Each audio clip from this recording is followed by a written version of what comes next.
అన్ని దేశాల వాళ్ళు యుద్ధాలు కోరుకుంటున్నారు. ఓకే. యుద్ధాలు ఆపాలని చూస్తున్నది భారతదేశం ఒకటే.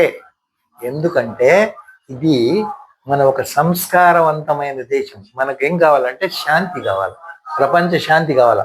ఇంతవరకు భారతదేశం ఏ దేశం పైన ఇది ఎందుకు చెప్తున్నానంటే నెక్స్ట్ జనరేషన్ మన దేశంలో కూడా ఇటువంటి ఆలోచన లేని వాళ్ళు వస్తే మనము గాలిలో పడిపోతాం. అంతే. మనము యుద్ధాలు చేసుకుందాం, గొడవలు పెడదాం, వాడికి వీడికి గొడవలు క్రియేట్ చేస్తాం అని అంటాం. సో అందుకని ఏం చేయాలా? పోనీ ఇప్పుడున్న వాళ్ళకి మనం చెప్తే వింటారా? వినరు. ఎందుకు? మొక్కై వంగంది మానై వంగదా.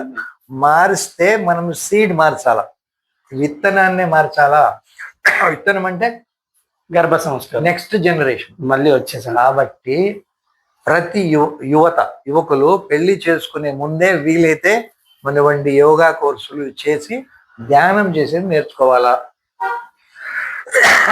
తర్వాత పెళ్ళైన తర్వాత ఈ శిక్షణ తీసుకోవాలా.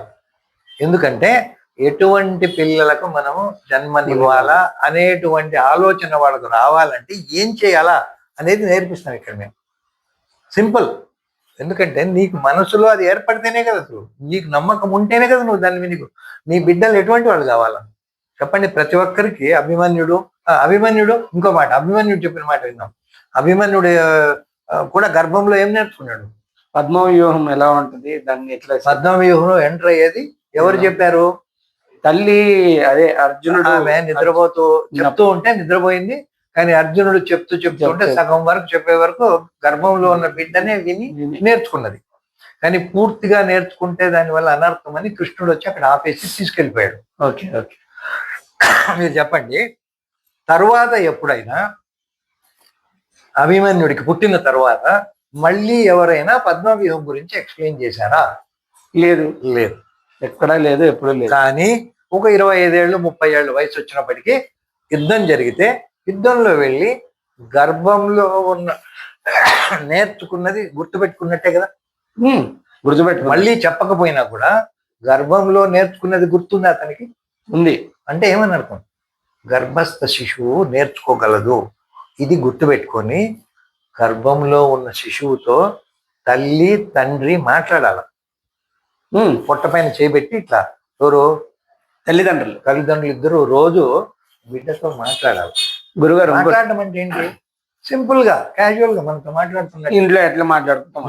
నేను గాయత్రి పరివారంలో విన్నప్పుడు, మామూలుగా అక్కడ కొంతమందిని కలిసి మాట్లాడినప్పుడు, ఎప్పుడైతే పిండం లోపటికి వచ్చి ప్రాణశక్తి ఆ జరిగే ప్రాసెస్ లోనే అక్కడ కొన్ని ప్రక్రియలు ఉంటాయండి. అంటే గాయత్రి పరివారంలో మంచి ఆత్మ శక్తి దాని లోపలికి రావాలి అనే ప్రేయర్స్ ఉంటాయంటారు. అది దీనిపైన ఈరోజు చాలా యూట్యూబ్ లో దొరుకుతాయి. గర్భ సంస్కారాలు అని. అంటే ఏమని? గర్భంతో ఉన్నప్పుడు ఆ గర్భం నిలవటానికి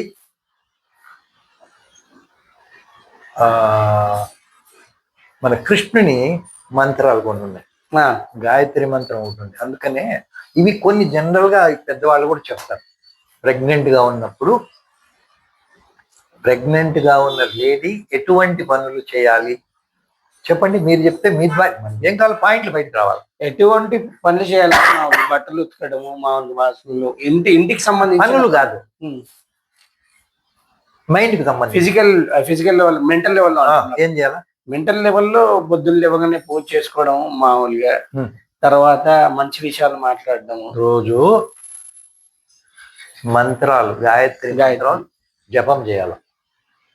మంచి మంచి శబ్దాలు వినాలి. కాబట్టి మంచి శ్లోకాలు మంత్రాలు ఇప్పుడు యూట్యూబ్ లో అన్ని వస్తాయి.